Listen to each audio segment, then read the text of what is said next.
Hi, I'm Emily, and I'm going to show you how to add your Microsoft 365 email account to your iPhone.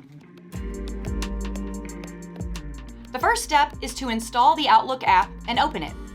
If this is the first time that you're opening the app, you'll be prompted to enter your email address. If you've used Outlook before, you'll see other accounts that have been connected, with an option to add an account. This is our first time using the app, so we will tap Add Account.